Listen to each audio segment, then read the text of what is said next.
Welcome. Tonight, we're going to travel back through the quiet corridors of history. You don't need to move. Just allow yourself to drift as we follow a winding path, one that stretches for thousands of miles across mountains, deserts, and valleys. A path paved not with speed or glory, but with long, grinding days, and countless lives who left little more than the echo of footsteps and the weight of dust. We'll begin, as all stories of walls must, with those who carried the stones, those whose backs bent beneath the weight of history itself. And then, slowly and gently, we'll explore the world they lived in, the rulers who commanded them, the mysteries they left behind, and the empire whose heartbeat was measured in rice bowls and imperial edicts. This won't be a tale of battles or glory, but one of routine, of repetition, of wind-blown clothes, stone-dusted hands, and nights spent under canvas or stars. Let your mind rest, let your breath slow, and imagine yourself standing beneath the rising wall. The dust settles, the wind dies, and the story begins. Imagine yourself waking before the sun, your sleep broken not by an alarm clock, but by the distant crack of a supervisor's whip. The air is cold, thin, and quiet, broken only by the muffled rustle of worn fabric and soft coughs echoing across the camp. You pull on the same rough hemp tunic you've worn for weeks, perhaps months, its fibers stiff with sweat and dust. Around you, others stir. Young, old, strong, frail, there's little distinction. You are all laborers now. The Great Wall is not a single wall, as we often imagine it. It is a patchwork, ancient and newer walls stitched together across dynasties, spanning mountains and cutting through deserts like a scar on the land. And you are just one of tens of thousands sent here to build it. Not a soldier, not a hero, likely a conscript, a farmer taken from his field, a criminal sent for punishment, a prisoner of war, sometimes even a tax debtor. One way or another, you found yourself here. The day begins with a bowl of rice porridge. If you're lucky, there may be a shred of pickled vegetable in it. It's warm but thin, more comfort than sustenance. Still, you eat quickly. No time for reflection. The worksite is a short walk from the camp, though the slope makes it feel much farther. The path is slippery with loose gravel, and your legs are already tired before the labor begins. Your job today is to help transport earth and stone. In the earlier periods, like under the Qin dynasty, you would be tamping earth into frames, using layers of compacted soil beaten down with wooden mallets. In later dynasties, like the Ming, bricks would be fired and carried, sometimes miles, by hand or wheelbarrow, stacked with mortar along ridges of cliffs. Your hands are already calloused, but the handles of the cart still bite into your palms. There's no machinery, no cranes, no protection, just sweat, muscle, and time. Some men sing softly an old folk song about returning home. Others hum as they work, rhythm helping the labor pass. But most are quiet, conserving energy. Conversation is rare, and laughter rarer. By midday, the sun is merciless. If it's summer, you feel it burning through your threadbare clothes. If winter, the wind whips across the stones, seeping through your bones. Either way, the day stretches ahead, and the wall keeps growing. You haul, you lift, you stack, you tamp, you sweep, you shape. Then you repeat. In the distance, a foreman calls out a correction. Someone has laid a brick wrong. Another's cart has tipped over. There is no patience for failure. Punishments can be swift, harsh, but more often, they're silent. A look, a mark next to your name. Fewer rations tomorrow. You rest once in the afternoon. A short break, sitting on the cold earth with your knees drawn up. You sip tepid water. It tastes slightly metallic, drawn from a basin covered in dust. Then back to work. As the sun begins to fall, the light paints long shadows across the stones. The wall, what little of it you've helped create, feels eternal somehow. But your body aches. Your fingers tremble. You've lost track of how many days you've been here. Nights are no better. The wind howls. The tents flap. Sometimes you hear coughs that don't stop, or murmured prayers, or men crying softly into their sleeves. Disease is common. Food is scarce. Escape is impossible, and for many, this is not a job, but a sentence. In some dynasties, it's said that more died building the wall than in the battles it was meant to prevent. Some were buried nearby. Others, perhaps, were buried in the wall itself, though historians debate that claim. Still, the legend persists, because the work left scars on the land, on the people, on memory itself. And yet, even in hardship, routines formed, bonds too.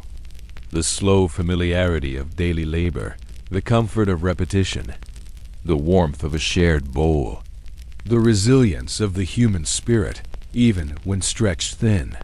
You lie down, at last, on a straw mat that rustles with every breath. The stars above are sharp and cold.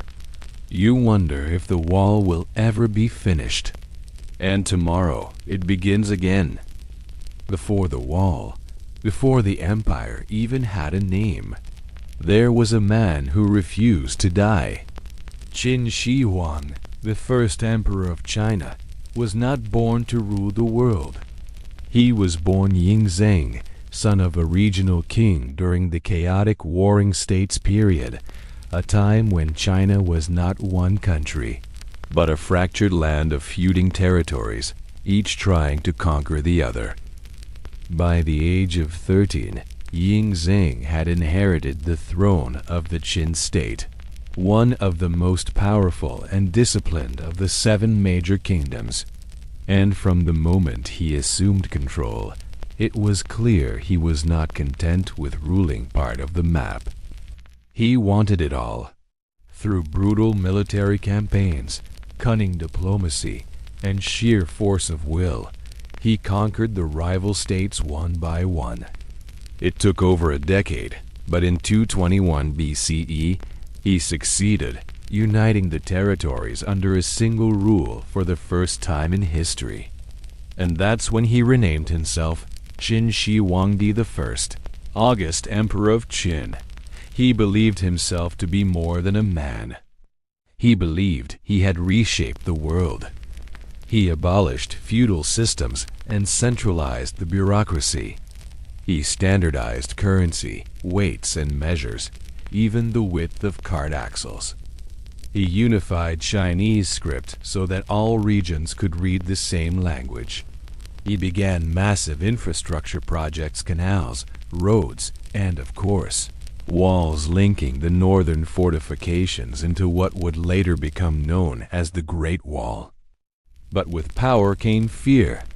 Shi Huangdi was obsessed with control. He feared rebellion. He distrusted scholars. He ordered thousands of books burned and buried Confucian intellectuals alive for defying him. And he feared death above all. He knew that even emperors must die, and that terrified him. So he launched a desperate quest for immortality. He summoned alchemists and magicians from across the empire. He demanded elixirs, potions, and scrolls, anything that might grant him eternal life. Some of these so-called immortality pills contained mercury, which ironically poisoned him slowly over time. He sent expeditions across the seas to find the mythical isles of the immortals, and even ordered ships built to carry hundreds of young men and women to search for this land. They never returned. In his lifetime, he also began constructing the most astonishing tomb in Chinese history. It was to be hidden beneath a hill in the Lishan Mountains, beneath a palace of earth. The tomb would be protected by rivers of mercury, guarded by booby traps, and shielded from time itself. But most famously, it would be watched over by an entire army of clay soldiers, what we now call the Terracotta Army. Thousands of life-sized warriors, each with different faces, hair, and armor, arranged in formation underground, silent, unmoving, eternal. Because if the emperor could not defeat death, he could at least control how he met it. When he died in 210 BCE, his death was kept secret for weeks while officials transported his body back to the capital. They feared chaos, and they were right. His son would soon take power and lose it. His dynasty, despite all the ambition, would collapse within just 15 years. But his legacy endured. The very name China is derived from Qin. And his wall, the one you imagined building in the last segment, was the first of many layers. Qin Shi Huang tried to live forever. And in a way, he did. But not in the way he wanted. Not in a way he could control. Now close your eyes and picture a field, silent, calm, just outside the ancient capital of Xianyang. From above, it looks like ordinary farmland, flat, green, perhaps a few low hills in the distance. But below the surface, hidden for centuries, was one of the greatest archaeological discoveries in human history. An army standing in formation. Underground. In 1974, a group of farmers digging a well struck something strange clay fragments. At first, they thought it was an old kiln, or perhaps shards from a buried pot. But the more they dug, the more they uncovered. Limbs, armor, faces. It wasn't one statue. It was thousands, each of them life-sized, each carved from clay, brick by brick, and each different from the next. They had topknots, beards, mustaches, bare faces. Some wore long robes and armor. Others carried weapons or led horses. You could walk row by row through their rank spearmen, archers, cavalry, officers, each arranged as if frozen in a moment of military readiness. They became known as the Terracotta Army, and they were built to protect Qin Shi Huang, the first emperor of China, in the afterlife. The site was so massive that only a small part has been fully excavated. There are believed to be more than 8,000 soldiers, along with hundreds of horses, chariots, and acrobats, all entombed in silent service. But here's what makes it even more astonishing. These weren't mass-produced statues. They were handcrafted, piece by piece, by thousands of artisans. Each figure was built using modular parts, legs, torsos, arms, and heads, but then sculpted individually to ensure no two faces were identical. It wasn't just an army. It was a performance of loyalty in stone. Paint once covered their skin bright reds, greens, and purples that faded the moment they were exposed to air. Their weapons, once real bronze swords and spears, have long since oxidized or been removed. But even now, under dim museum lights or soft excavation spotlights, they exude a quiet power, a stillness that speaks of both pride and control. Because they weren't only guardians of the emperor's tomb. They were symbols of an empire's power, its ability to command art, labor, and time. And yet, there's a mystery. The emperor's tomb itself remains sealed. The burial mound just beyond the terracotta army has not been opened. Ancient texts describe rivers of flowing mercury inside, and modern soil tests near the site confirm high levels of mercury in the surrounding ground. Some believe there are traps inside crossbows triggered by air or collapsing tunnels meant to keep tomb robbers at bay. Others say it's an ethical choice to leave the tomb undisturbed until the technology exists to excavate it without damage. So it sleeps, still, silent, while the clay soldiers above it stand their eternal watch. You could spend hours walking among them, listening, wondering. What did the artisans think as they carved each face? Did they imagine these soldiers coming to life? Did they see themselves in the features? Were these guardians or prisoners? No one knows. And perhaps that's what gives the terracotta army its strange calm, its quiet hold on our curiosity. A reminder that even the most powerful men in history feared being forgotten and built their dreams in stone.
So far, you have played as a young scholar navigating the treacherous waters of imperial court intrigue, and then as a humble farmer trying to eke out an existence on the edge of the empire.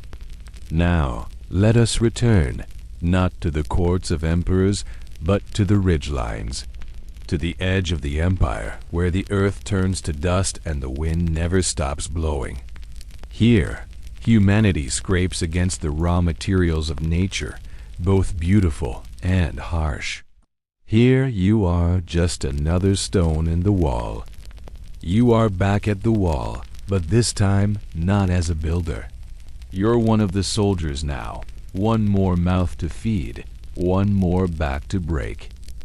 By the time of the Ming Dynasty, the Great Wall had been rebuilt and reinforced so that instead of being made of tamped earth, it now included fortified brick towers, stone-paved paths, and battlements stretching for miles. This section is just one part of the larger defense system that sprawls across the northern border intended to keep out the nomadic tribes of the steppe. For the builders who first raised these stones and bricks, their purpose was clear. For the garrison stationed along it, life was just a long, slow test of endurance. You wake in a stone outpost tucked along a narrow ridge. It's early and the frost has crusted over your boots. There's no fire. The wood has to be conserved. You've slept under coarse wool blankets with your armor close by. There's been no attack in weeks, maybe months. Still, you're not allowed to let your guard down. Your meal is simple, a bowl of cold rice gruel, perhaps some pickled mustard greens if rations arrived on time. Occasionally, there's salted fish, tough as leather. Water is drawn from a nearby stream if it hasn't frozen over. Life is regimented. Waking before dawn, you follow the others in silent file to check your post. Each morning, you trudge along the battlements, stopping every few steps to wipe the sweat from your brow. The wind up here cuts like a blade. Your face is chapped, your hands swollen from exposure. You pace back and forth to stay warm, eyes fixed on the horizon. Most days there's nothing to see, just hills, just silence, just time dragging slowly forward. The sun creeps higher, then begins its slow descent. You don't bother looking for clouds in the sky anymore. You know they'll melt away eventually, revealing endless stretches of blue, mocking your confinement. You've seen scholars debating the merits of different strategies, high officials arguing over logistics, farmers fleeing to safer lands. None of it means anything to you. Your only reality is the bite of wind and the ever-diminishing daylight. At least you're not alone. Around you are dozens of other stone fortresses, each housing a small garrison of soldiers. They exchange news with flags and smoke signals. Sometimes a message comes through mounted couriers riding fast across the plains. Red smoke for attack, blue for urgent dispatches, black for a death. Life here is almost monotonous, broken only by drills in the courtyard and repairs to the structure itself. When not on watch, you practice with a spear, the point blunted to prevent accidents. You lunge and thrust with your companions, calling out in mock combat. It's better than nothing, you suppose, as you tighten the straps on your helmet. Other times you fill cracks in the wall with new mortar, hauling buckets of water up a ladder, or haul rocks from the base of the wall and stack them neatly beside the path. The work is mindless, the hours slow. Sometimes a caravan approaches, the creak of carts and foreign voices from Central Asia. These trade convoys are watched carefully. Suspicion is always present. You've heard stories of smugglers, spies, and deserters hiding among them. Most traders are from the western regions, a mix of Han Chinese and foreigners. Their goods arrive in wagons pulled by oxen from far-off cities. Some of the merchants are rich, some poor. Their wares range from everyday necessities to luxuries for the wealthy. On rare occasions, an official from the Ministry of War or the Imperial Commission for the Control of the Grain, that's what they call the food inspectors, arrives to inspect the defenses or the state of your supplies. They wear richer robes, bring stronger wine, and stay only briefly. They never look long at your quarters. You suspect they're eager to leave as fast as they can. Rations are normally delivered by the granary. The grain comes milled into flour, which you turn into flatbread, porridge, steamed cakes.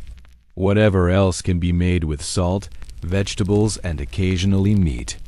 Usually it's dog, but sometimes, if you're lucky, there's goat or mutton. You eat mostly in silence, though sometimes you share gossip with your bunkmates about life beyond the wall. There isn't much to say.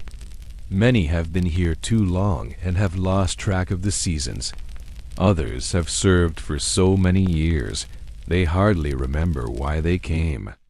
Stories come down from the older men of fierce battles with hordes of horsemen, daring raids, victories celebrated with fireworks and banquets. Maybe those days will return. You aren't sure you want them to. The nights are worst. Cold settles in like a second skin. The walls hold no warmth, and your bed is a wooden platform with a straw mat. You curl into yourself and try not to move. Sometimes you talk quietly with the other men. You swap riddles. You recite poems from memory, half-remembered verses about spring blossoms or the sound of a lute heard from across a river. Once a month, when the moon is full, the sky is a sea of silver. Sometimes, if the sky is clear, you might catch a glimpse of the Milky Way, a river of stars. In the darkness, the wind moans, rattling the windows. You pull your blanket tighter and listen to the beat of rain on the roof. And still, somehow, the old wall endures. It takes so much effort to maintain, to staff, to defend. You wonder why. Why is it here? What does it guard against? It seems so pointless, so empty. Why are you here?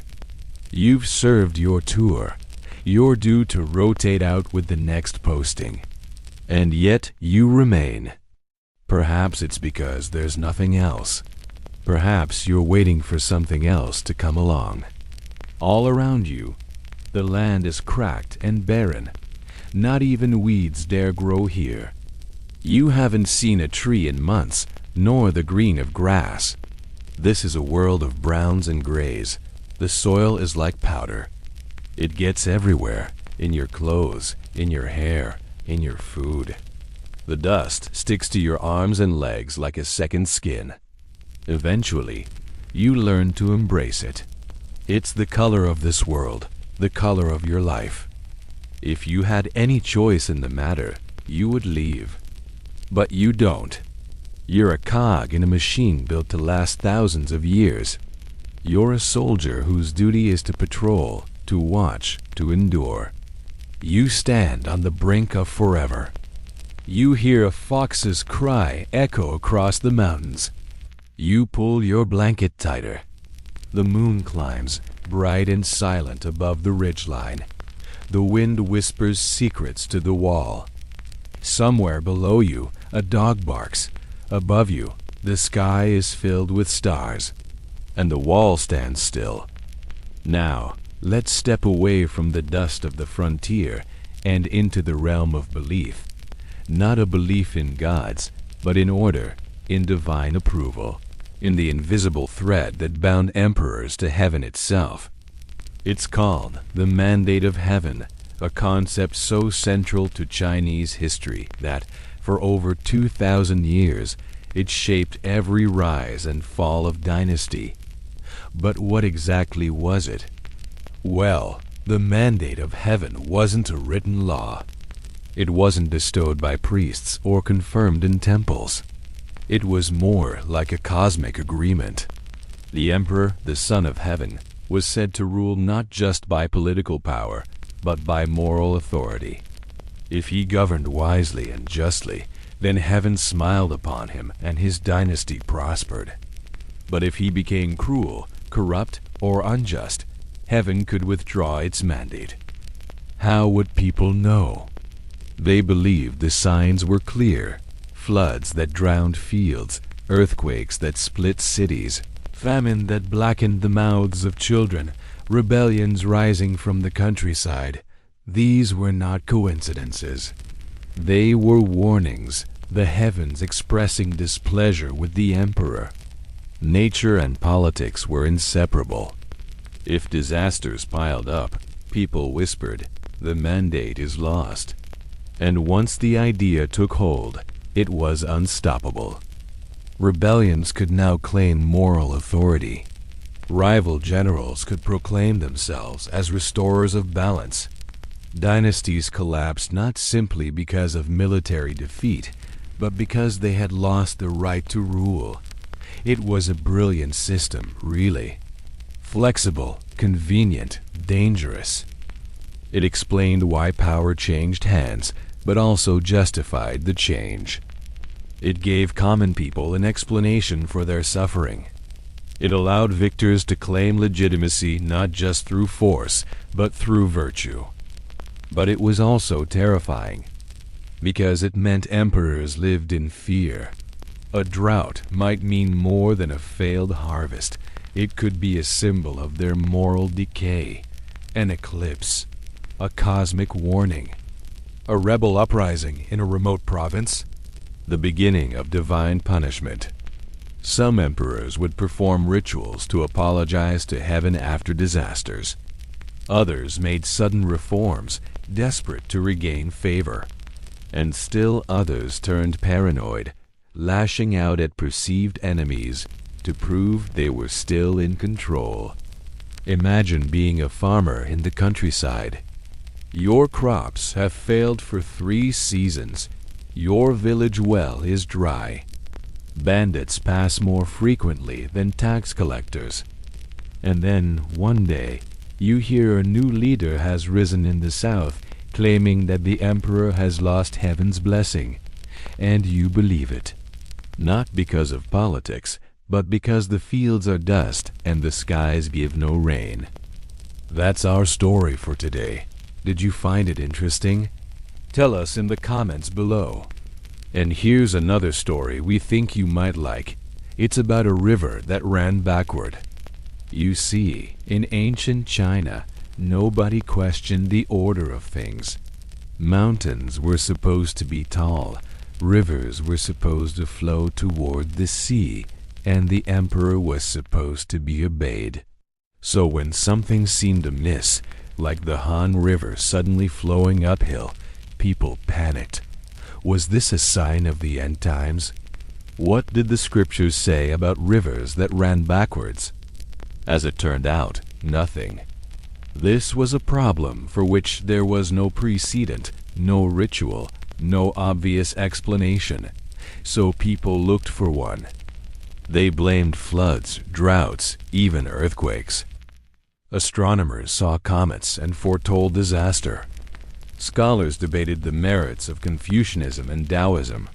After all, how could such an obvious outrage against nature be explained by one philosophy, but not the other? Over time, stories arose around the river, each more fantastical than the last. Perhaps it was the work of a mythical monster, a dragon or a giant turtle. Maybe it was a curse laid down by a mountain spirit. Or maybe, just maybe, the river had always flowed backwards. People just hadn't noticed. But when it came to questions like these, logic was no match for legend. And so the tale of the Han River became a thing of myth, passed down through the ages until it took on a life of its own. To this day, the story lingers in Chinese culture, a reminder of the human need to make sense of the world around us, whatever the cost. The mandate of heaven wasn't a superstition. It was a lens, a way to explain the world. In fact, it was one of the earliest examples of what we might call a pseudo-historical theory, an idea rooted in mythology but used to explain real-world events. It's similar to how some believe the Great Flood destroyed the Library of Alexandria, or how others blame the fall of Rome on a single corrupt emperor. These aren't historical facts, but pseudo-history. And yet, they've had very real effects on how we understand the past. By framing history as a series of divinely ordained events, the mandate of heaven may not have been entirely true, but it was undeniably powerful.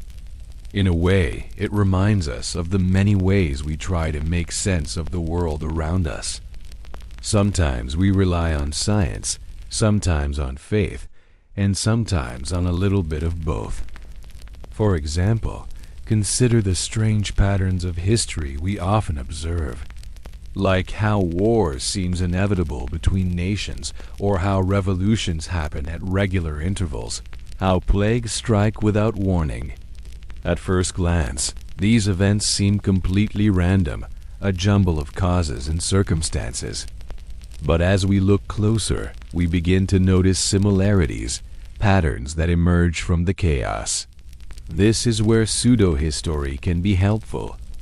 By identifying these patterns, we can start to develop theories that explain them. And while these theories may not be based on hard evidence, they can still help us better understand the world around us. Take, for instance, the idea that major historical events happen in cycles. We might argue that this isn't just a coincidence, but the result of a complex interplay of social, economic, and environmental factors. Just as the seasons come again and again, so too do certain patterns of human behavior. Of course, this doesn't mean that every war or revolution follows the same pattern. Each event is unique in its own way.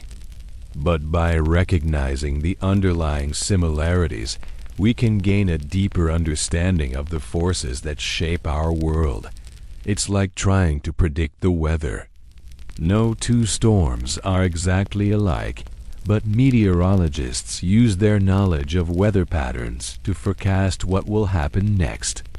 Similarly, by studying the cycles of history, we can better understand the world we live in and the events that shape it. But this isn't always easy. Oftentimes, these patterns are hidden beneath layers of complexity. Take, for instance, the rise and fall of civilizations. On the surface, each civilization seems unique, shaped by its own set of circumstances. But when we step back and look at the bigger picture, we begin to see similarities. Most civilizations follow a similar trajectory from small settlements to sprawling empires. And most of those empires eventually collapse due to internal decay or external pressure. This pattern suggests that there are universal laws that govern the rise and fall of civilizations, laws that have nothing to do with the specific details of each society. Of course, not every civilization follows this pattern perfectly. There are exceptions and outliers. But by recognizing the general trend, we can gain insight into the forces that drive human societies. This is where pseudo-history can be especially useful. By identifying these patterns and coming up with theories to explain them, we can better understand the world around us. Sometimes these theories are based on little more than intuition and common sense. But even so, they can be surprisingly accurate. Take, for instance, the idea that major historical events happen in cycles. This isn't a scientific theory in the strictest sense, but it's a useful way to think about history. It helps us to see the bigger picture and to identify the patterns that shape our world. Of course, this doesn't mean that we should ignore the details. Each historical event is unique and should be studied as such. But it also means that we shouldn't get bogged down in the details. We should be able to zoom out and see the forest for the trees. This is an important skill for anyone who wants to understand history. It's the ability to see the patterns and cycles that shape our world. It's the ability to look beyond the here and now and to see the bigger picture. It's the ability to think historically. Of course, this isn't easy. It takes practice and a willingness to challenge our own assumptions. But it's also one of the most rewarding skills we can learn. Because when we understand the patterns of history, we can better predict what might happen in the future. We can see where we might be heading and make decisions accordingly. We can also appreciate the present moment more fully. When we understand the forces that shaped it, we can see how lucky we are to be living in this particular time and place. we can also see how our actions today will shape the world of tomorrow. So if you want to better understand the world around you, try looking at history in a new way. Look for the patterns and cycles that shape our world. Look beyond the here and now and see the bigger picture. Look at history through the lens of pseudo-history. Now, let us drift into the inner chambers of another world. A world of silk screens, embroidered shoes the size of a palm, and a beauty standard so intense, so ritualized. It reshaped the very body itself. This is the story of foot binding. It began during the Song dynasty over 1,000 years ago and persisted quietly, cruelly into the 20th century. For centuries, millions of women in China had their feet deliberately broken and bound, often before the age of 7. Why? Because in many elite circles, a woman's beauty and her social value was judged not by the size of her eyes or the smoothness of her voice, but by the smallness of her feet. Specifically, the so-called lotus foot, a bound foot no longer than 3 inches in length. Let's imagine what that actually meant. You are 6 years old. Your mother prepares hot water and soaks your feet until the skin softens. Then, one by one, your toes, excluding the big toe, are folded underneath the sole. A binding cloth, tied as a corset, wraps around your feet. Bone grinds against bone. The arch collapses, and you are told not to cry too loudly. Over the next weeks, months, years, the bindings are removed, retightened, adjusted again and again. The pain is constant. You are taught to walk delicately with swaying steps. You learn to suppress discomfort, to move with grace. You are praised for your endurance. You are told this will help you marry well. You are told this is elegance. And for many, it was true. Small feet were associated with discipline, femininity, and upper-class refinement. It was believed that women who could not run or labor were more valuable because their families were rich enough that they didn't need to work. The bound foot was a status symbol, and in time, even lower-class families began binding their daughters' feet to improve marriage prospects. But it wasn't just about size. Women wore intricately embroidered shoes, bright silks, and tiny stitches, sometimes layered with talismans or lucky charms. These shoes were displayed proudly, a quiet testimony to the pain endured for beauty. And yet, life with bound feet was not gentle. Women still cooked, cleaned, carried children, even worked in fields. Their movements were slow, swaying, and often painful. Many developed lifelong infections, ulcers, and balance issues. In old age, falls were common. Bones often healed poorly, if at all. So why did it continue? Because it became normalized, embedded into culture, enforced by mothers who had endured it themselves, romanticized in poems, glorified in paintings, whispered about in terms of sensuality, obedience, and grace. And like many systems of control, it was made invisible until someone chose to break it. That change came slowly. Reformers in the late 1800s and early 1900s began to speak out against the practice. Some villages formed anti-foot binding associations. Girls who refused to bind were often shamed, but more and more chose to stop. By the mid-20th century, under the People's Republic, the practice was outlawed. But millions of women had already lived their entire lives in those tiny shoes. Some survived into the 1990s and 2000s, telling quiet stories to journalists or family. Their feet remained curled and rigid, even decades after the bindings were removed. And now their shoes sit behind glass in museums, silent, decorative, strange. They look impossibly small, and yet, for centuries, they were normal, a reminder that beauty, once defined, can reshape generations, and that control, once ritualized, can become invisible. In 1796, British traveler Joseph Edney visited a Chinese garden and saw a lotus blossom floating on the surface of a pond. He was struck by its delicate beauty, its fragile form, and thought to himself, how appropriate that such a flower should be used as a metaphor for a woman's foot. Throughout history, Chinese poets had celebrated the lotus foot, associating it with grace and femininity. And in the court of the Chinese emperor, a woman's feet were measured at age 14 to ensure they were small enough to qualify as a lotus foot. When I heard about this beauty standard, my first thought was, why would anyone willingly subject themselves to such cruelty? As a kid, I was fascinated by the Olympics and would spend hours watching gymnastics competitions.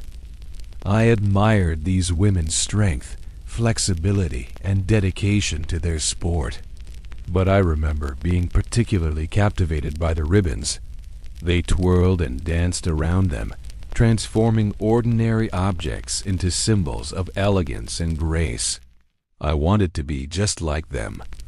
I begged my mom for ribbons, wanting to create my own graceful dance routines. And as I got older, I began taking ballet classes. I loved leaping and twirling across the floor, feeling the rhythm and music through my body. At some point, though, the focus shifted. As we moved on to more advanced techniques, I noticed that my teachers weren't just paying attention to how we executed our turns and jumps. They were also scrutinizing our bodies. They commented on my thighs, hips, and ankles. Then puberty hit.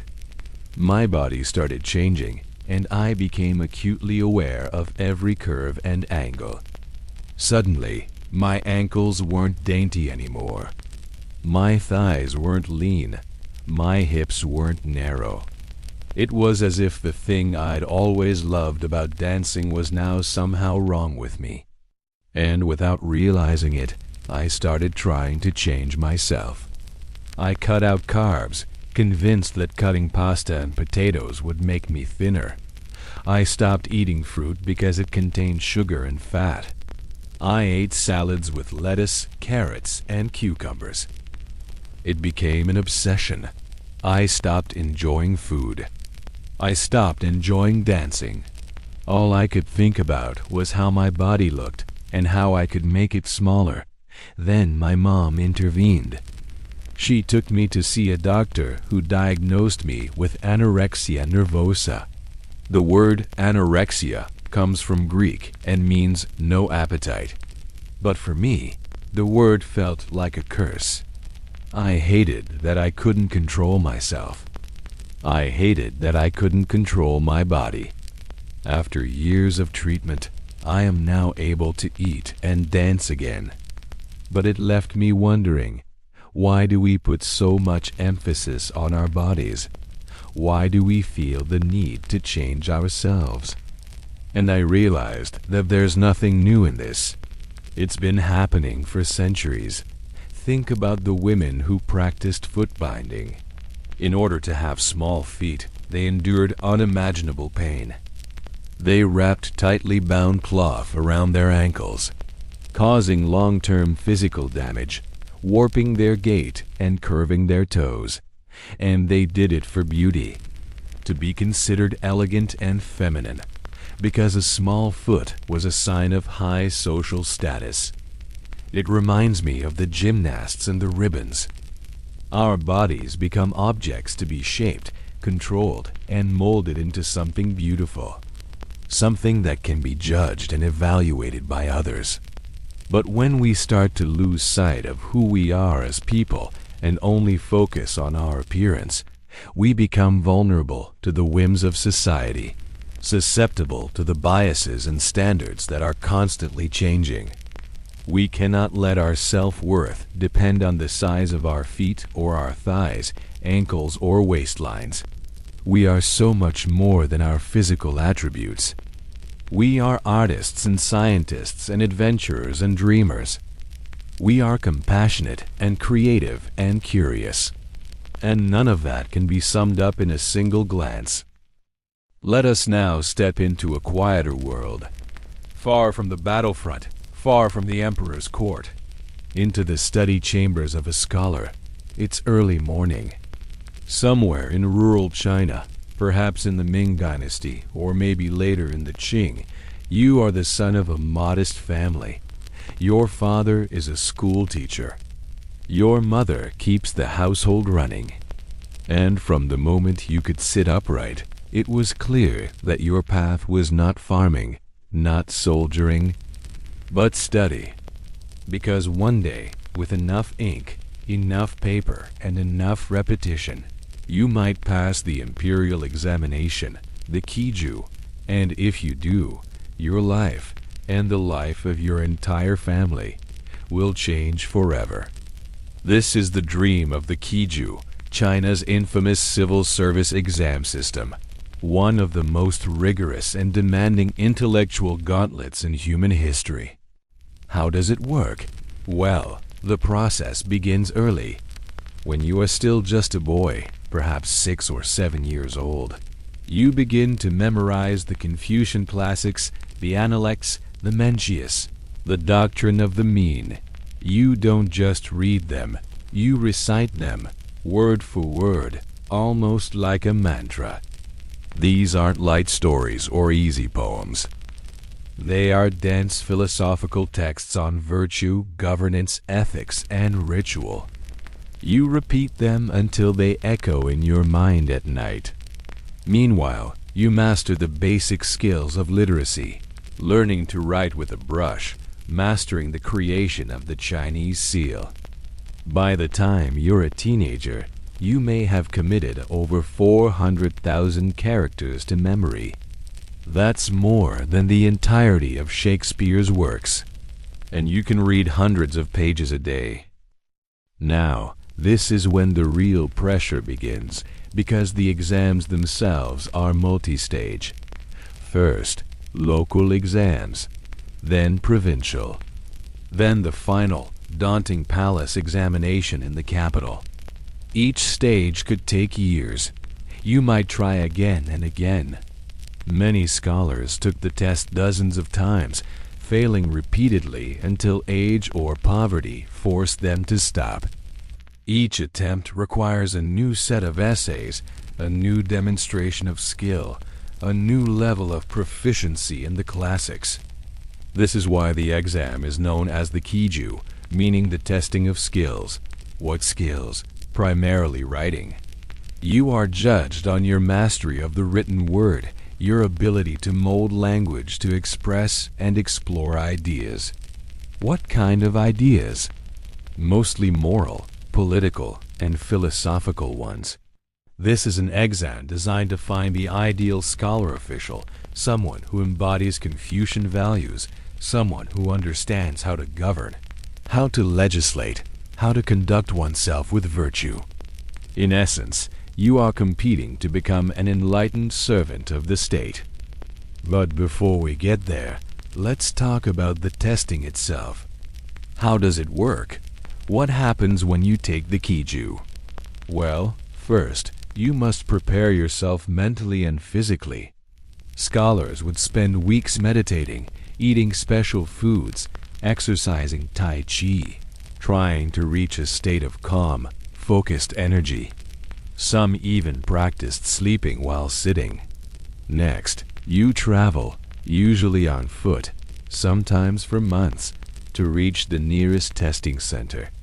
Arriving early is key. The examinations were announced by a royal edict and lasted for several days. On the appointed day, you present yourself for inspection, along with thousands of other hopefuls. Officials check your documents, verify your identity, and then direct you to your brick cell. Here's where the true ordeal begins. You are locked inside a tiny room, barely large enough to sit up, let alone lie down.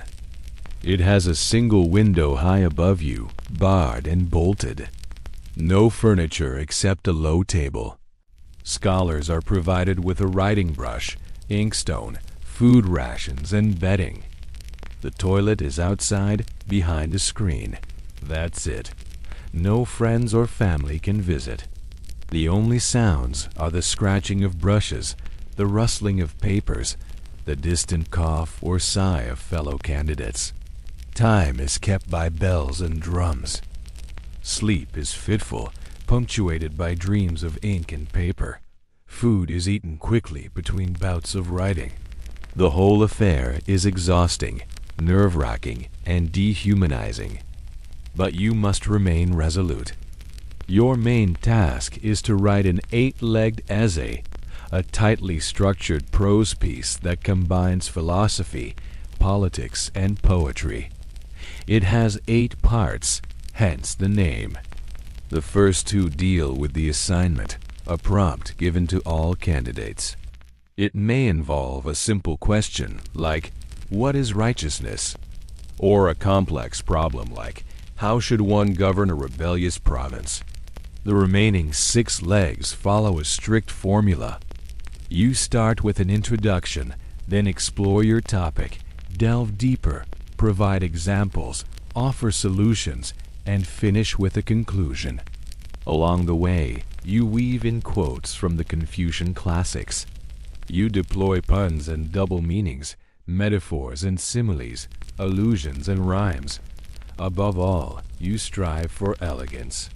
The 8-legged essay isn't just about ideas, it's about their expression. Once completed, your essay is bundled with the rest, sealed up, and sent off to be graded. Then you wait. For now, you rest and recover, taking the next exam. If your head is clear, your eyes sharp, your hands steady, you stand a chance. The testing process is not the only thing that determines your fate. Luck plays a part too, along with social connections, bribes, political maneuvering, even favoritism. Bribery and cheating were common. It was said that a candidate could pass without knowing a single character of Confucius. The palace exams were notoriously corrupt, filled with backroom deals and influence peddlers. Once you passed, however, no one cared how you did it. You were officially a jinshi, a member of the elite class, your rank determined by your score. The highest ranks, banyan, were eligible for prestigious positions in the bureaucracy, becoming a county magistrate, a court official, a record keeper, even a tutor in the imperial household. With this honor came privileges. The right to wear fine clothes, ride a horse, display a distinctive crest. Your family might receive manors, titles, and financial rewards. Neighbors and relatives boasted of your success. Villagers celebrated with feasts and fireworks. Your home was a locus of pride. Scholars would often return to their hometown as heroes. Common people gathered around them, asking for advice, for help. You might even be immortalized, your name carved into stone tablets, your essays copied for others to study. Most scholars, however, did not pass. Even brilliant minds failed year after year. The competition was fierce. There were tens of thousands of applicants for each provincial exam and only a few hundred places. To give you some perspective, the odds of passing the Imperial Palace exam were roughly equal to getting into Harvard, Yale, Oxford, and Cambridge, all in the same year. So what drove these men?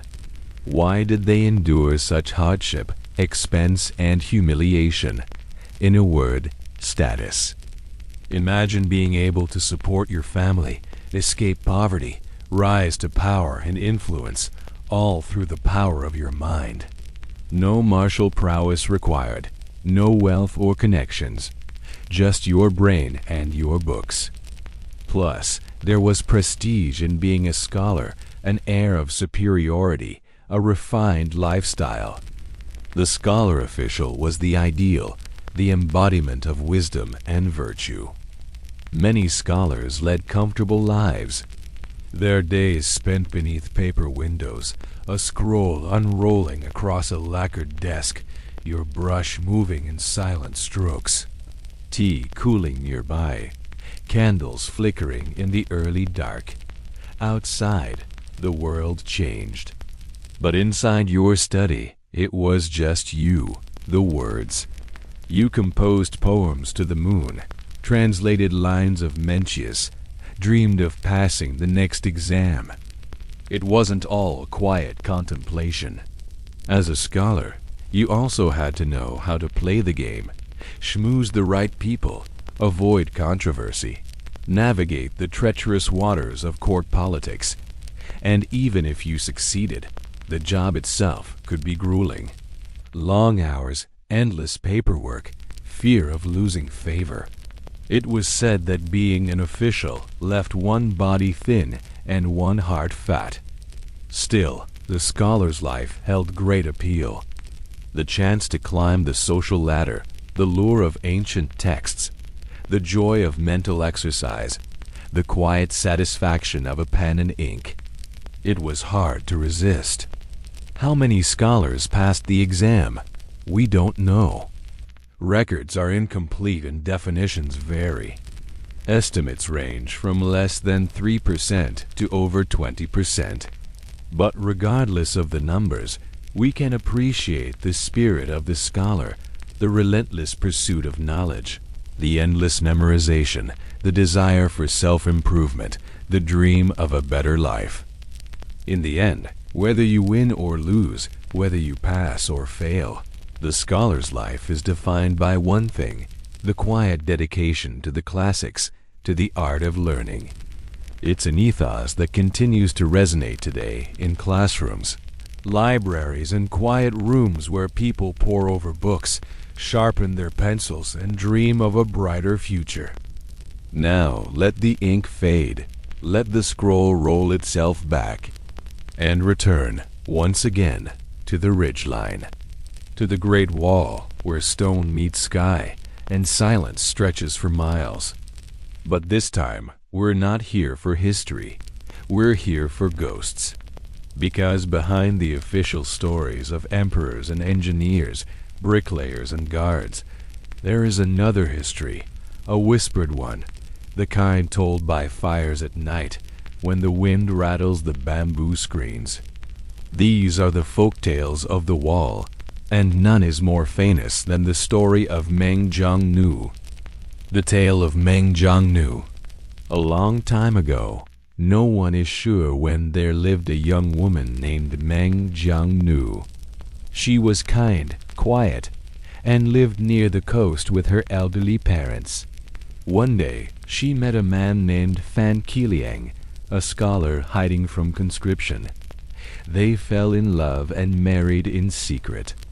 But their happiness was brief, for Fan was soon discovered and forced into labor on the Great Wall. No word came for months.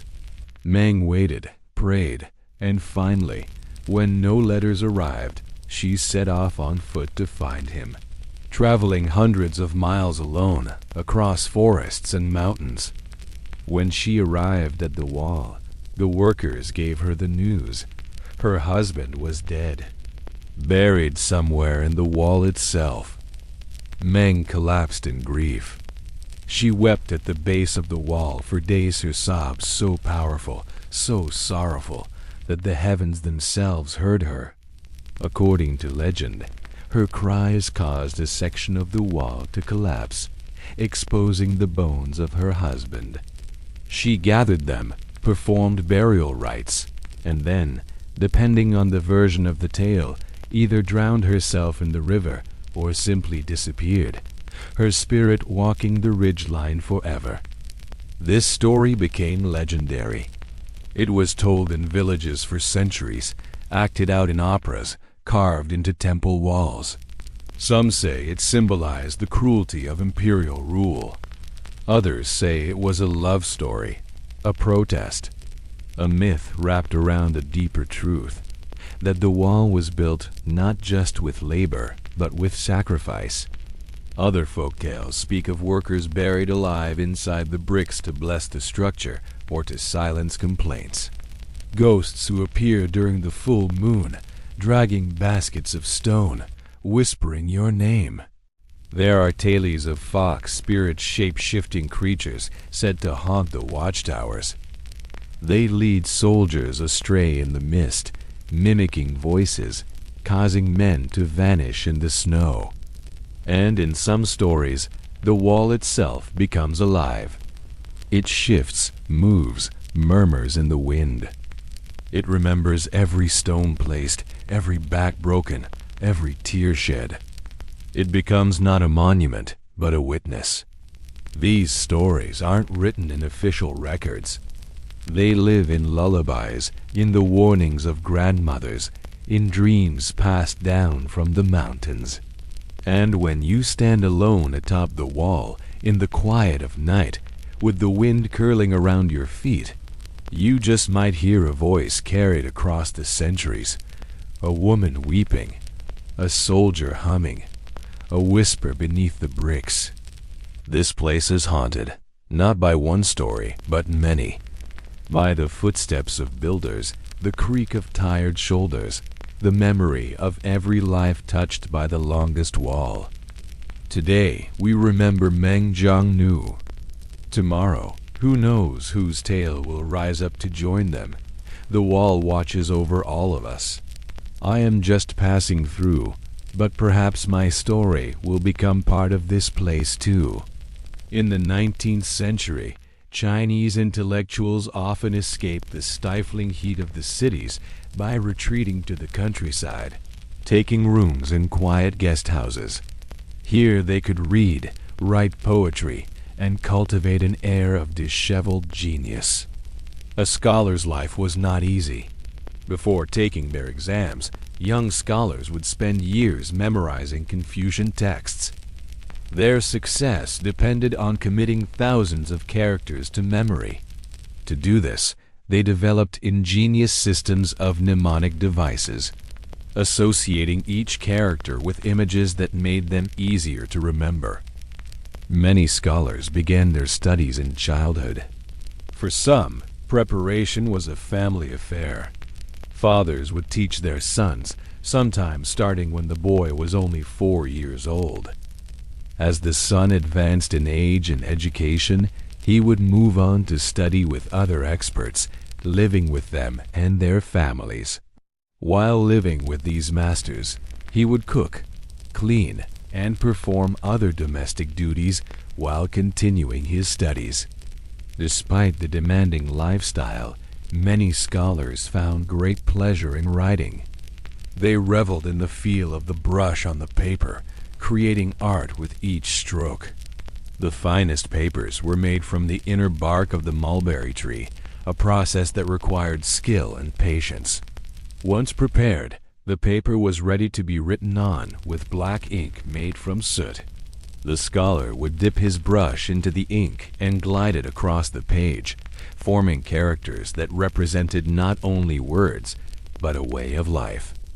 The study of Confucianism was central to a scholar's life. Scholars memorized and commented on ancient texts, practicing their calligraphy with each new reading. For many scholars, their writing was a form of self-expression and a way to gain fame and recognition. Some became court officials, using their talents to serve the emperor. Others chose a life of poverty, living on the fringes of society and writing for its betterment. Through their art, these scholars immortalized themselves on the pages of history, leaving behind a legacy of words and wisdom for future generations to ponder. The scholar sits cross-legged on the floor, surrounded by piles of books and scrolls. His face is pale from years of studying by the dim light of an oil lamp. He takes a sip of tea, its warmth spreading through his chilled fingers. Suddenly, a commotion erupts outside. The scholar pauses, listening intently. Then he returns to his book, a small smile playing on his lips. He continues reading, lost in a world of words and wisdom. Outside, two men are arguing loudly. The scholar remains calm, unfazed by the noise. He knows that true peace comes not from the absence of chaos, but from within oneself. With renewed focus, he picks up his brush and begins writing, his movements graceful and precise. Each stroke of his brush adds another layer of meaning to the page, creating a masterpiece that will outlive the clamor of the marketplace. As the sun sets, casting long shadows across the room, the scholar steps back to admire his work. He takes another sip of tea, savoring the moment. In this quiet room, far from the noise and distractions of the world, he finds solace and fulfillment. He knows that his life may not be wealthy or glamorous, but in the pursuit of knowledge and self-improvement, he has found true wealth and immeasurable joy. For the scholar, the journey of learning is not just about acquiring knowledge, but about cultivating wisdom and virtue. He understands that true wisdom lies in knowing oneself and one's place in the universe. He strives to live a life of integrity, compassion, and service to others, using his knowledge and skills to make a positive impact on the world around him. As the night deepens, the scholar settles in for bed. He reflects on the day's events and the progress he's made in his studies. With a sense of satisfaction, he lays down on his straw mat, ready for sleep. The rhythmic chirping of crickets fills the air, and the scholar drifts off to dreamland, his mind still pondering the mysteries of the universe. In his dreams, he travels to ancient lands where he debates philosophy with wise sages. He learns new ideas and concepts that expand his understanding of the world. As he sleeps, his mind continues to work, processing all the knowledge he's acquired during his lifetime. With the first rays of dawn, the scholar awakens refreshed and eager to start a new day of learning. He knows that the path of the scholar is a lifelong journey, but he embraces it fully, finding joy and fulfillment in the pursuit of knowledge and self-improvement. For the scholar, life is a precious gift that should be cherished and lived to the fullest. He approaches each day with gratitude, knowing that it is a new opportunity to learn, grow, and make a difference in the world. Whether he is writing, studying, or simply contemplating the mysteries of existence, the scholar finds contentment and purpose in his simple yet meaningful life. He is not driven by wealth, fame, or power, but by an insatiable thirst for knowledge and a desire to make a positive impact on the world. For the scholar, life is not just about accumulating material possessions or achieving worldly success, but about cultivating wisdom, integrity, and compassion. He values experiences, relationships, and the pursuit of knowledge above all else. To him, life is a gift to be cherished and a journey to be embraced with an open mind and a grateful heart. The scholar goes about his daily routine with grace and dignity. He performs his rituals with precision and mindfulness, finding beauty in the ordinary and meaning in the mundane. He takes care of his garden, tending to the plants and flowers with love and attention. He cooks his meals with care, savoring the flavors and appreciating the nourishment they provide. He dresses in simple but elegant garments, choosing quality over quantity and comfort over extravagance. In every aspect of his life, the scholar strives for balance and harmony, seeking to align his actions with his values and beliefs. He treats all living beings with respect and kindness, recognizing the interconnectedness of all things. He is generous with his time and resources, sharing what he has with those in need and supporting causes that align with his passions. To the scholar, life is a tapestry to be woven with threads of wisdom, integrity, and compassion. He approaches each moment with intentionality, striving to make a positive impact on the world around him. The scholar walks through the village, his robe billowing in the gentle breeze. He greets the villagers with a warm smile, engaging in conversation and showing genuine interest in their lives. He listens attentively, offering advice and counsel when asked, and shows empathy and understanding towards their struggles and joys. The villagers, in turn, hold the scholar in high regard, respecting his wisdom, kindness, and commitment to their community. They appreciate his willingness to help and his ability to see the best in people. To the scholar, being part of the community is an honor and a responsibility. He recognizes that true wisdom comes not just from books and scrolls, but from the shared experiences and perspectives of the people around him. He values their stories, traditions, and customs, and he works to preserve and promote them. The scholar continues his walk, his heart filled with gratitude for the simple pleasures of life. He takes in the sights, sounds, and smells of the village, appreciating the beauty and vibrancy of everyday existence. He sees the laughter of children, the warmth of family gatherings, and the generosity of neighbors, and he feels a deep sense of connection and belonging. To the scholar, life is a celebration to be embraced with joy and wonder. He approaches each day with a sense of awe and appreciation, recognizing that every moment is a precious opportunity to experience all that life has to offer. One day, the scholar receives an invitation to give a lecture at the Imperial Academy, an esteemed institution of higher learning in the capital city. He prepares diligently, spending weeks poring over ancient texts and practicing his rhetoric. He wants to honor the Academy's reputation for excellence and make his fellow scholars proud. On the day of the lecture, he travels to the capital in a simple cart, accompanied by a few students and disciples. He arrives at the Academy and is greeted with great fanfare. The scholars and dignitaries who have come to hear his lecture treat him with respect and admiration. After his lecture, the scholar engages in lively discussions with the audience, sharing his insights and answering their questions. He captivates his listeners with his intelligence, wit, and passion for learning. In the evening, the emperor himself invites the scholar to his palace for a private audience. Impressed by the scholar's knowledge and erudite, the emperor offers him a noble title and a position in the imperial court.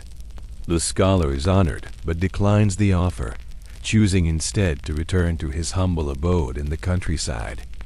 He realizes that true wisdom and fulfillment come not from wealth or status, but from a life of simplicity, authenticity, and service to others. The scholar departs from the capital, carrying with him the respect and admiration of his peers. He returns to his peaceful life in the countryside, where he continues to study, write, and mentor students. Over the years, his reputation as a wise and compassionate scholar grows, inspiring countless young minds to pursue the path of learning. As the years go by, the scholar's hair turns gray and his beard grows long. But his passion for learning and his commitment to his students never fade. He becomes a mentor and role model for generations of scholars, guiding them on their own journeys of self-discovery and enlightenment. One day, the scholar passes away peacefully in his sleep. His students and disciples gather by his side, mourning the loss of their beloved teacher. They remember his wisdom, kindness, and dedication to their shared pursuit of knowledge.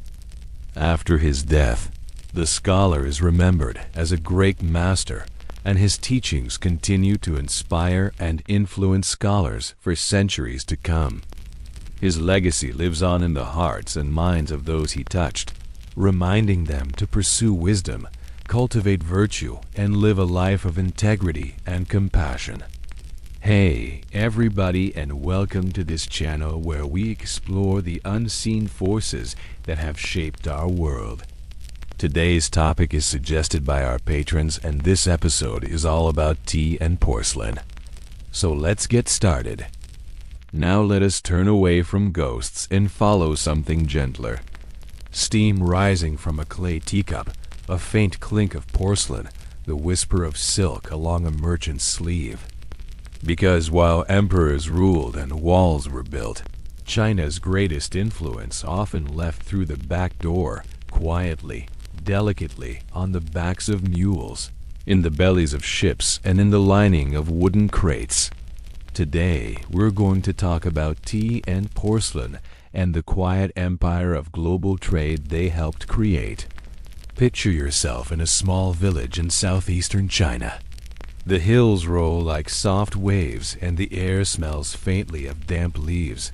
This is tea country, where workers pluck delicate green leaves by hand each morning, and fires are stoked to dry and prepare them for packing.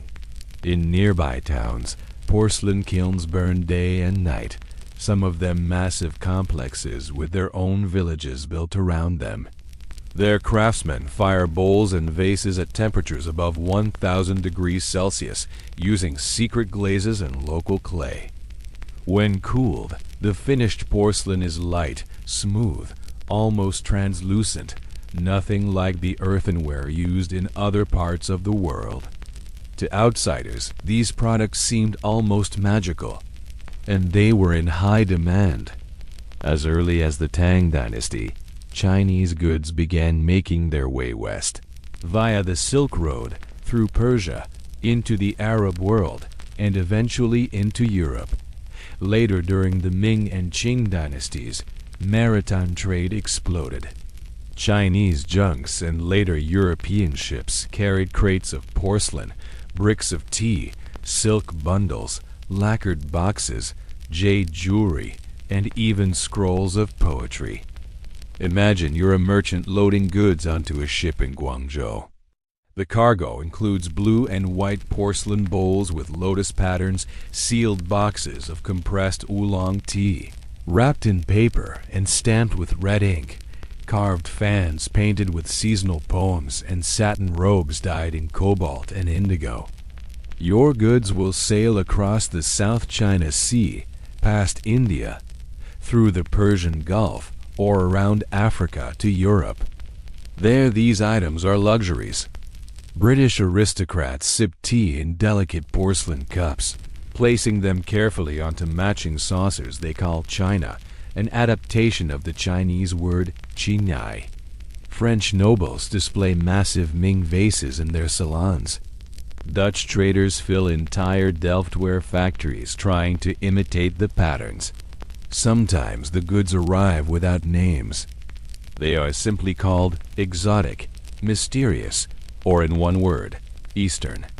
But there is a strange irony here, because while the world consumed China's tea and porcelain, many Chinese peasants, especially in the countryside, never owned the fine goods they produced. The finest vases were made for export. The best teas were bundled and shipped far from home. It was a silent trade, elegant, profitable, and often unequal. And sometimes it was dangerous. European demand for Chinese tea grew so strong in the 18th and 19th centuries that silver began to flow into China in enormous quantities. When the British couldn't afford the silver, they turned to opium, sparking a crisis that would lead to war. But that's a story for another segment. For now, just sit with the image. A scholar sips tea beneath a bamboo awning. A worker carefully paints the lip of a porcelain bowl. A Dutch sailor cradles a teacup thousands of miles from its origin, unaware of the hands that shaped it. Trade didn't just move goods, it moved taste, it shaped ritual, it quietly wove the world together, one sip at a time. Now we step again behind the curtain into the forbidden city, past the gilded gates of emperors and the perfumed corridors of concubines, but through the narrow, dim stone hallways where the palace's most paradoxical figures lived and served. This is the world of the eunuchs, men without families, men without sons, men without part of themselves. And yet, they were often the most powerful people in the palace. A eunuch's life began in pain. The procedure, castration, was sometimes voluntary, sometimes forced, and sometimes done in secret by desperate families seeking a path for their sons into the imperial household, because becoming a eunuch meant access. Eunuchs were permitted inside the inner court, the women's quarters, the private spaces of the emperor. Because they could not produce heirs, they were seen as safe, as incapable of threatening the royal bloodline. But this safety came at a price. Imagine it. You are a young boy, maybe 10, maybe 14. Your father cannot pay a tax debt. Your uncle whispers that the palace is looking for new servants. You are taken into a small room, told you will be well fed, well housed, maybe even promoted if you serve well. Then the pain comes and it does not leave. The recovery is long. Many do not survive it. But if you do, you begin the slow climb inside the palace machine. Eunuchs worked in every corner of the court. They were cooks, cleaners, tailors, scribes. But those who served directly under the emperor, they could wield enormous influence because while no one suspected a lowly palace servant of plotting rebellion, eunuchs who served the emperor closely, well, they could be trusted with important tasks, especially if they had risen through the ranks. These men knew the inner workings of the court, the rhythms of power, how to move within the palace walls. Some rose higher than ministers. They became gatekeepers, filtering who could see the emperor. They controlled information. They influenced decisions, sometimes even forging imperial edicts to serve their own purposes. And others, they became legends like Zheng He, the great Ming Dynasty explorer who commanded vast treasure fleets that reached India, the Middle East, and East Africa in the early 1400s. His fleet may have been motivated in part by a desire for tribute, but they were also a testament to the eunuch's potential, as well as an illustration of how far the emperor trusted certain eunuchs. There are other examples too, like Wang Shuren, a Ming Dynasty military strategist whose innovative ideas helped turn the tide against bandits and Mongol invaders. He was skilled, he was dedicated, and he was a eunuch. For all the ways in which eunuchs lost their voices, some still found ways to speak, to become famous, to exert control, even to rule. When the Yongle Emperor moved his court to Beijing in 1420, he brought with him 2,000 eunuchs from Nanjing. Here, deep in the heart of the new capital, they lived in a neighborhood known as the Lamp Yard because its streets were lit day and night. There were libraries and gardens and shops, as well as barracks where eunuchs trained in martial arts and practiced with weapons. Of course, many eunuchs spent little time outdoors. They worked in the palace, moving through shadowy corridors, tending to the emperor's needs, watching over his sons. They were there when the young prince was born, when he learned to walk, when he played with toys, and later, when he took on advisors, eunuchs followed him everywhere. Because of their unique position, eunuchs could observe things others couldn't, especially the secrets of the ruler. When the Jiajing emperor became obsessed with alchemy and immortality, Eunuchs watched over his experiments, tending to furnaces, grinding herbs, preparing concoctions. When the Chongzhen emperor grew paranoid, lashing out at ministers and family members alike, eunuchs witnessed his rage and hid his excesses from the rest of the court. In the end, it was a eunuch who ended the Ming dynasty. While the Chongzhen emperor was barricaded in a room, sharpening a blade to take his own life, his grand counselor, Wang Chengyan, arrived with orders to commit suicide. No one knows what Wang was thinking that day, but whatever it was probably born in the quiet hours. In the long corridors of the palace, like many eunuchs, Wang had served multiple emperors. He had seen the heights and depths of power. He understood how precarious balance was, how quickly it could tip. And when the Chongzhen emperor died, he acted, seizing control and ushering in the Qing. We'll talk more about eunuchs in the Qing dynasty soon, but first, let's return to the eunuchs of the Ming dynasty. Unlike the Confucian elite, eunuchs did not read the classics or study with mentors. Their education, if you want to call it that, happened on the job. New recruits were taught the rules of the palace, how to behave, how to speak, how to move, how to hold their chopsticks. Sometimes older eunuchs would mentor younger ones, teaching them skills or offering advice, but mostly they taught them how to survive. Life for eunuchs was not easy. There was constant pressure to prove themselves, to show that they deserved the privilege of working in the imperial palace.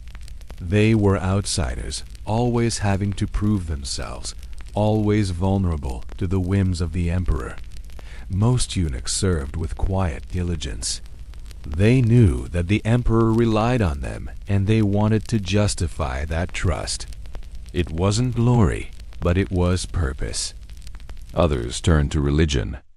Buddhism and Taoism were popular, but many eunuchs developed their own beliefs, blending various traditions, drawing from scripture and philosophy, but also incorporating their experiences. In the end, eunuchs grappled with the same questions as everyone else, questions of identity, purpose, family, and the meaning of life. What made them different was the unique set of circumstances that shaped their answers. For some eunuchs, their lives were an endless search for community. They joined brotherhoods, formed social clubs, and welcomed any visitors from their home regions. For others, their personal mission became helping others, mentoring young eunuchs, caring for the sick and elderly. Some found solace in serving the emperor, elevating the role to a kind of religious devotion. Others turned to poetry, filling scrolls with verses about loneliness, loyalty, or the strange stillness of a life lived between categories, not man, not woman, not common, just a servant.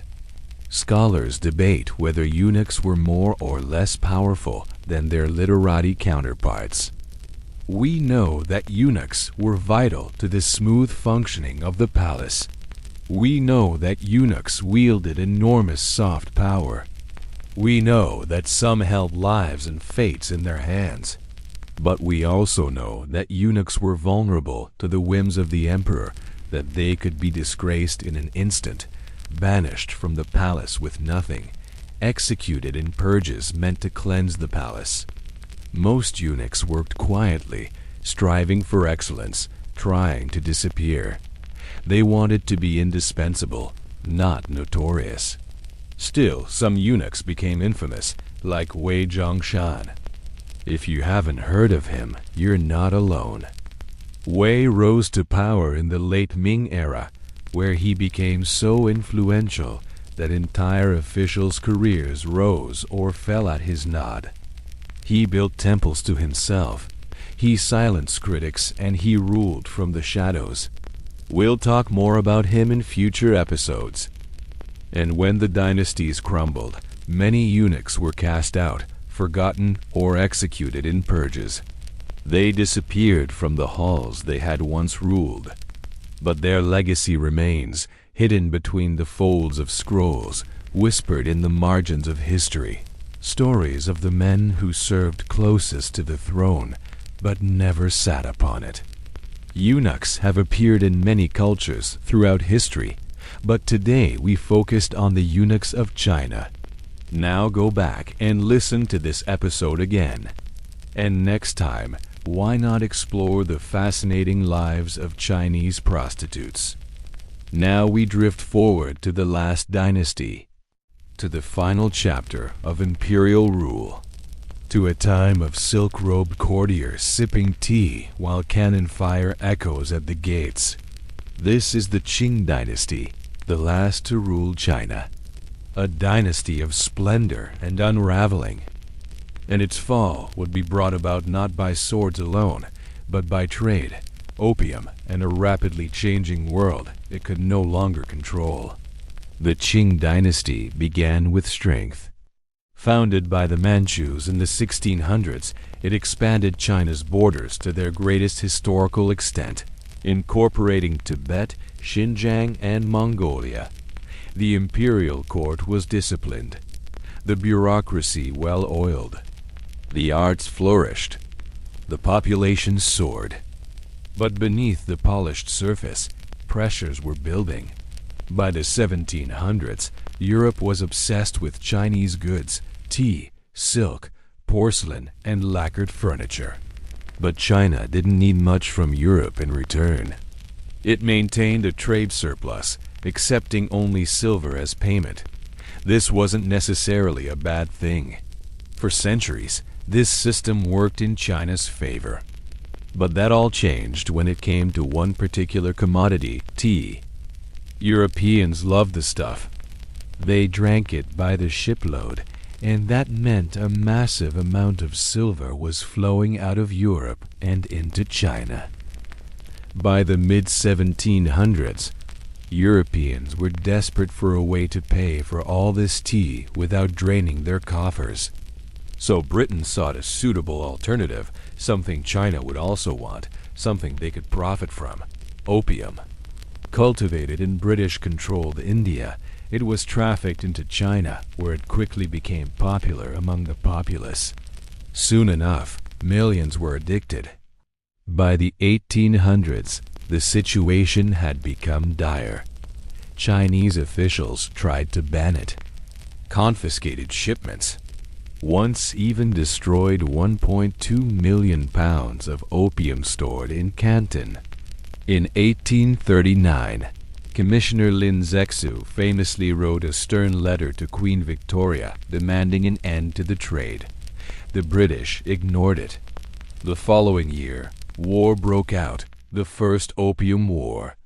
The Qing Navy, outdated and chronically underfunded, was no match for sleek British steamships.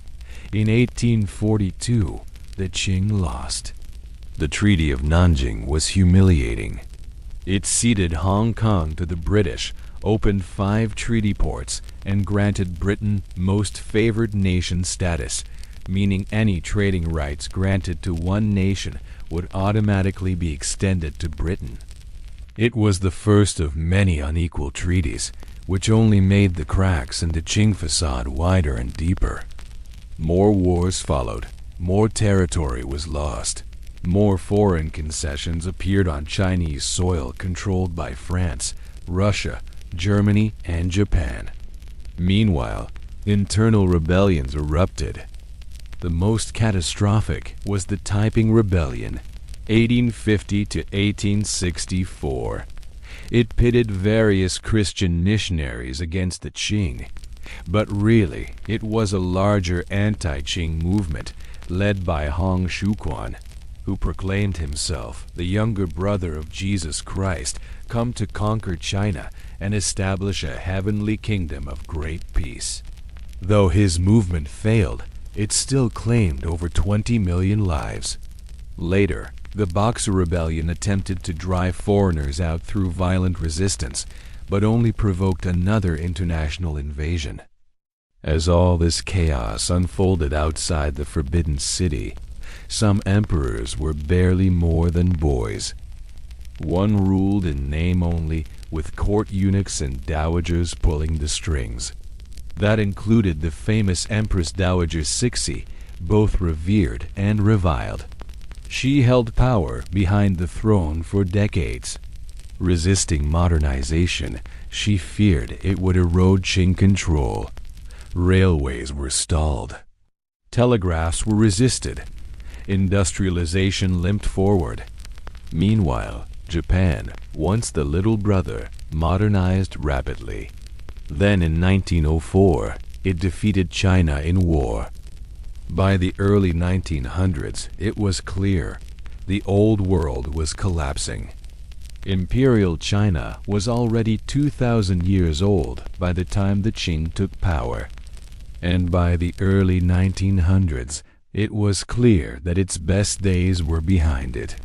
In 1911, after nearly 300 years, the dynasty fell. The last emperor, Pui, a boy of just 5 years old, was placed on the throne, then removed before he even understood what power meant. On February 12, 1912, at around 3:30 in the afternoon, word reached the palace that the Qing government had resigned. The revolution was complete. The last imperial government in China was no more. Around this time, it is said that a young man was sweeping the courtyard outside the main gate of the Forbidden City. He paused to watch a white flag lowered from the top of the tower, the symbol of the Qing dynasty fluttering in the breeze.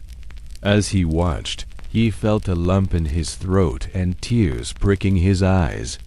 The world was changing fast. Revolution had swept across China. But here in the heart of the Forbidden City, the past was still palpable.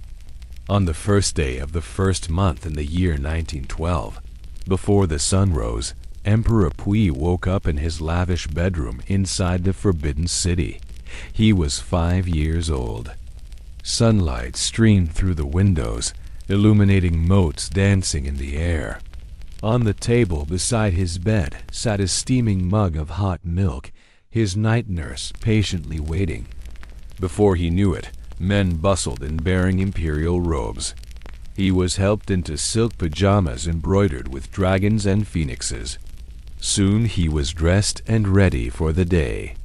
Little did he know, it would be the last day he would ever wear them. He spent his morning playing with his toys, his nurses and servants catering to his every whim. Outside the Forbidden City, the Qing government was crumbling.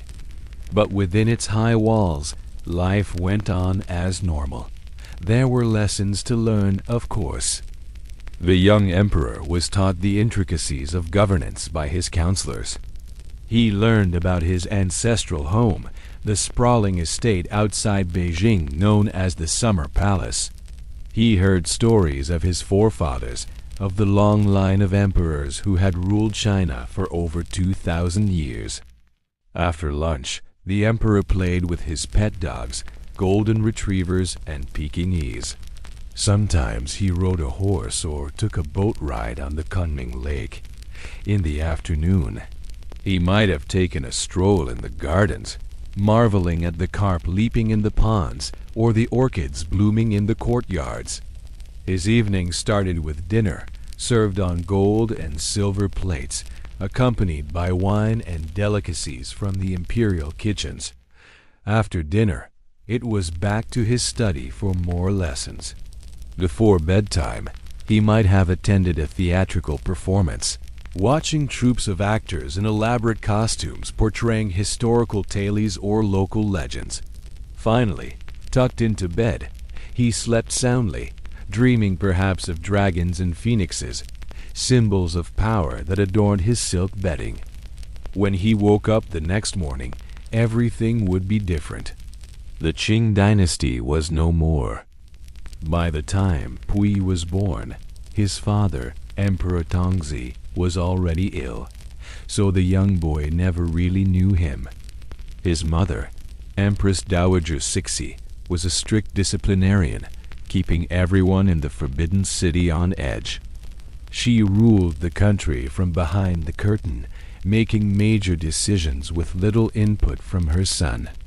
Pui had a couple of older sisters, but they were sidelined, victims of a long-standing practice of killing or enfeoffing the princes and princesses of the previous emperors. It was done to prevent any potential rivals to the throne. As a result, the Forbidden City was often a lonely place for the young emperor. He had his nurses, eunuchs, and servants, but he spent most of his time alone. The sprawling complex of courtyards and palaces offered plenty of space to explore. He must have wandered the grounds, marveling at the ornate architecture, the red walls and golden roofs. He likely played hide and seek among the many halls and gardens. Despite being half black, he knew nothing of his Manchurian ancestry. Instead, he was told that he was descended from the Yellow Emperor, a mythical figure from ancient times. He heard stories of the glories of the past, of how his ancestors had built the Great Wall and ruled over a vast empire. He experienced the seasons change from the relative warmth of the palace. In the spring, he may have watched in fascination as the famed flowering crabapple trees bloomed in the imperial gardens. Summers were hot and humid, but he probably enjoyed the dragon boat races on the Kunming Lake. Autumn brought cooler temperatures and the chance to take in the beautiful colors of the maple trees. Winters were harsh, but he was safe inside the palace with its heated floors and thick walls. In the evenings, when it was too cold to go outside, he entertained himself by flipping through picture books with colorful illustrations of historical scenes or mythical creatures. Other times, he watched court officials parade in and out of the main gate, each movement carefully choreographed. Sometimes he saw military displays, soldiers practicing martial arts or cavalrymen riding their horses in perfect unison. When he was older, he attended banquets in the Grand Throne Room, marveling at the sight of hundreds of courtiers dressed in their finest clothes.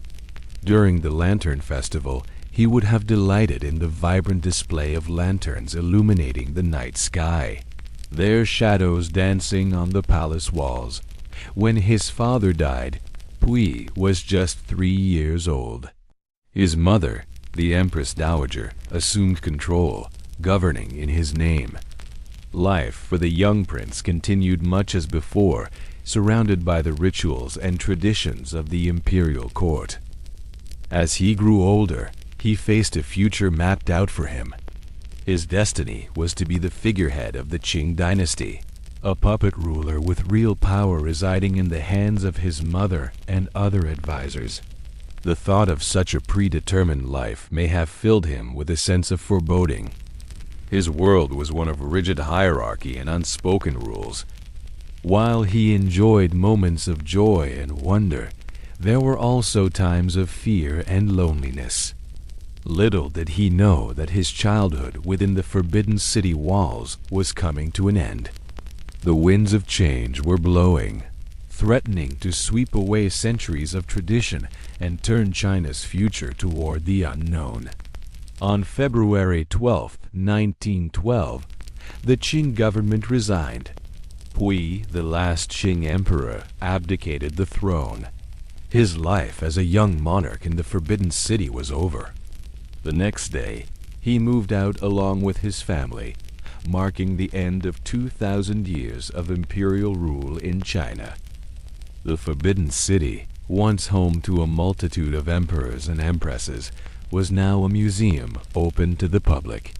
Its halls and courtyards echoed with the memories of a bygone era.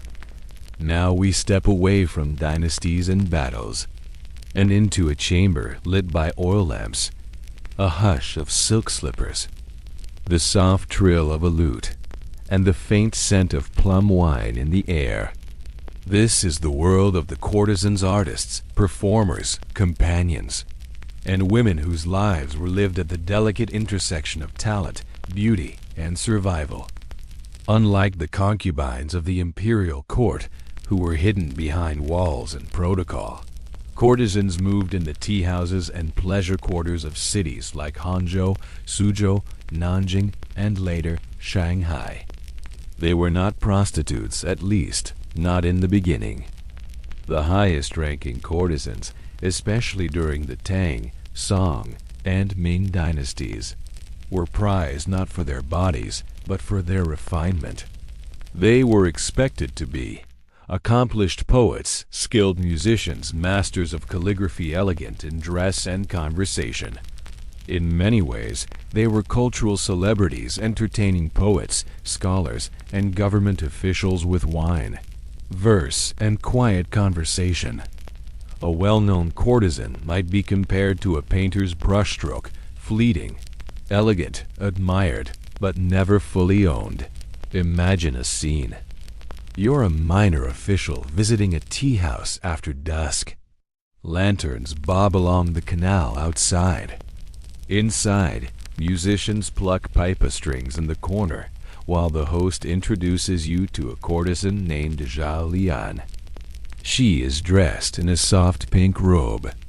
Her hair is pinned with silver ornaments, and in her hand is a painted silk fan, which she uses to hide her smile as she quotes a line of Tang poetry, one you thought only you remembered. She pours you tea, not because she must, but because it's part of the performance. This moment is an art form, but life behind the beauty was often harsh. Many courtesans were sold into their profession by impoverished families. Trained from a young age, they learned music, etiquette, and dance alongside reminders that they were commodities to be marketed, booked, praised, and eventually replaced. They lived under the watch of madams or brothel owners who took a cut of their earnings. Success brought gifts, notoriety, and admirers, but not true freedom. They could not marry freely. They could not own property easily, and as they aged, they often faded from public favor. Still, some rose above their stations. Courtesans like Li Shishi during the Song dynasty became so famous that even emperors visited them. Others published poetry under pen names, their verses filled with longing, wit, and heartbreak. Sometimes, a wealthy patron would redeem a courtesan paying for her release and marrying her. But more often, these stories ended quietly, with retirement, obscurity, or worse. What remains today are fragments, paintings of women holding fans beneath moonlit balconies, poems exchanged between scholar and courtesan, written in watery ink, a few preserved hairpins once slid into dark, glossy hair before an evening of song, and the memory of a role that was neither noblewoman nor servant, but something entirely in between, elegant, lonely, endlessly complex. Now we move to the ocean's edge, to a place where the sails of European ships appeared like ghosts on the horizon, where powdered wigs met silk robes, where cannon fire echoed across tropical islands, and where China, ancient and proud, first collided with the ambitions of a very different kind of empire. This is the story of when the Dutch came to China, a strange, tense, and occasionally absurd clash between East and West. The time is the 17th century. The Dutch Republic is rich, hungry, and ambitious.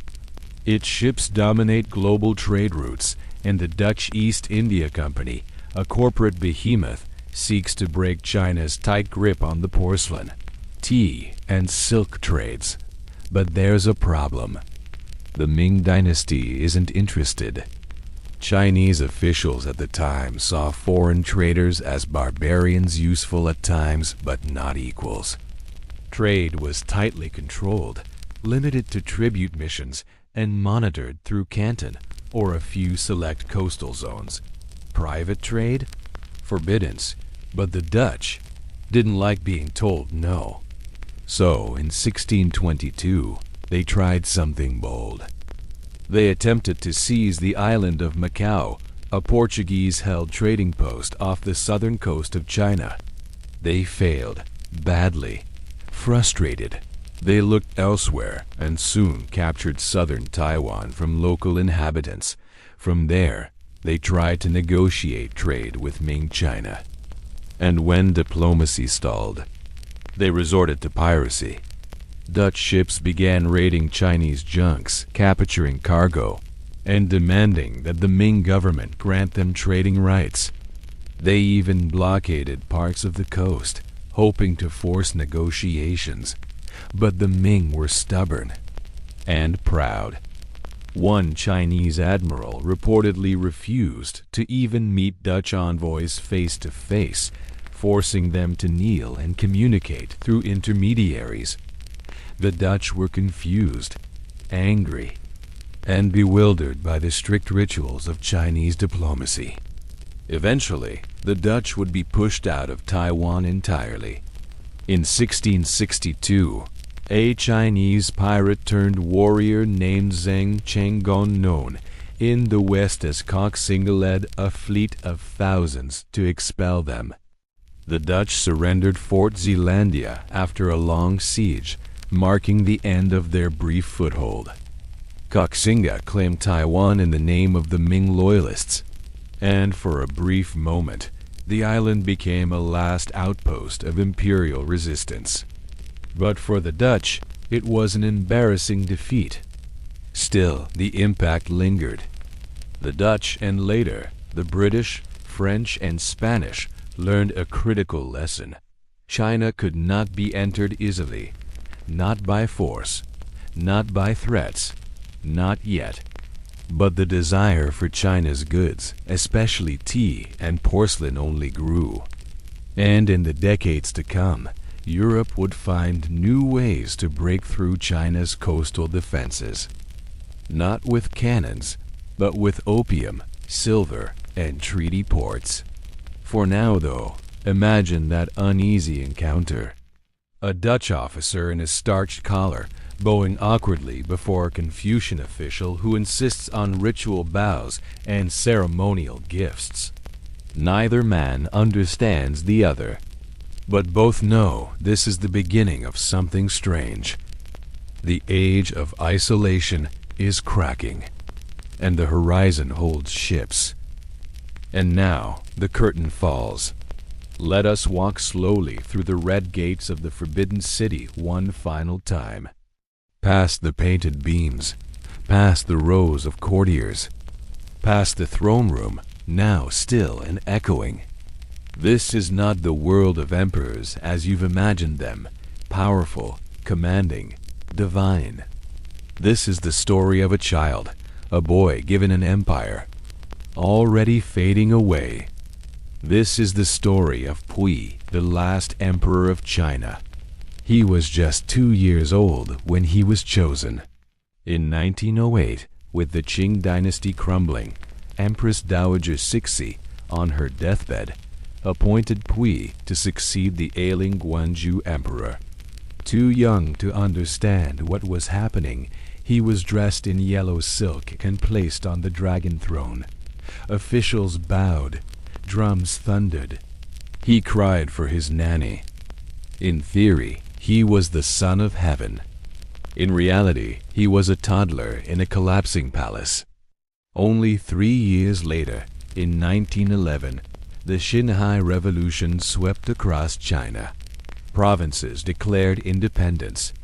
Warlords seized power, and a new republic was declared. In 1912, the child emperor was formally abdicated. He was allowed to remain inside the Forbidden City under a strange agreement, still treated as emperor within the walls, but powerless beyond them, like a bird in a gilded cage. There, he grew up surrounded by eunuchs, rituals, and fading grandeur. Imagine his days. He wakes in embroidered sheets, is dressed by servants, bows to empty throne rooms, receives reports with no meaning. Outside, the world is changing. Trains whistle in the distance. Crowds protest in foreign suits. China is modernizing, fragmenting, slipping away, and still, within the palace, he plays. As a boy, he was lonely and curious. He tore up ancient scrolls, unaware of their value. He was taught Confucian classics and English at the same time. He was both emperor and prisoner, worshipped and ignored. Eventually, even that fragile world was taken from him. In 1924, a warlord evicted him from the Forbidden City. He left quietly, no army, no parade. Just a fallen monarch, stepping through a side gate, clutching the last of a 2,000-year dream. But his story didn't end there. Hui lived many lives. In the 1930s, the Japanese installed him as puppet emperor of Manchukuo, a fake state in northeastern China. There, he ruled in name only, a prisoner of diplomacy and militarism. After World War II, he was captured by the Soviets, then returned to China, where he was imprisoned for 10 years. In the 1950s, he was released and re-educated under the new communist government. He became a simple gardener in Beijing. He filed into meetings like everyone else. He wore gray like everyone else. He died in 1967 during the Cultural Revolution. Not as an emperor, but as a quiet man in a shared apartment, remembered by neighbors as polite and soft-spoken. The last ruler of the Dragon Throne, who once had hundreds bowing at his feet, now waiting in line for his ration of rice. And yet, there is something strangely peaceful about his end. Hui lived through the end of imperial China, the rise of a republic, a foreign occupation, and the birth of modern communism. He was the bridge between two Chinas, one ancient, one modern. He once said, "I was emperor in name, but I never ruled. I was a puppet in a game I never understood." And so, with him, the last page of imperial history turned. The throne was empty. The scrolls rolled shut, and the dream of divine rule finally faded. But history remembers. And even now, in the quiet corners of the Forbidden City, if you listen closely, you might hear the whisper of silk shoes on polished stone, the clatter of a child's toy in a marble hall, and the echo of a boy emperor's sigh beneath a painted sky. The dynasty is gone, but the story remains. And now, our long journey through ancient China has come to a close. We've walked dusty roads beside peasants and poets, stepped inside hidden chambers of the Forbidden City, listened to whispers behind the Great Wall, and watched quietly as dynasties rose and slowly crumbled into silence. You've seen the world through the eyes of laborers, emperors, rebels, and dreamers. You've drifted through bamboo groves and palace gardens, crossed deserts, climbed the stone towers, and waited patiently through centuries of change. And now, it's time to let it all fade. The scholars have blown out their candles. The courtesans have folded their fans. The watchmen have stopped their pacing along the wall. The cities are quiet. The scrolls have been put away, and the dust has settled on history once more. So wherever you are, close your eyes, rest easy. The past will keep until morning. Thank you for being here. Good night.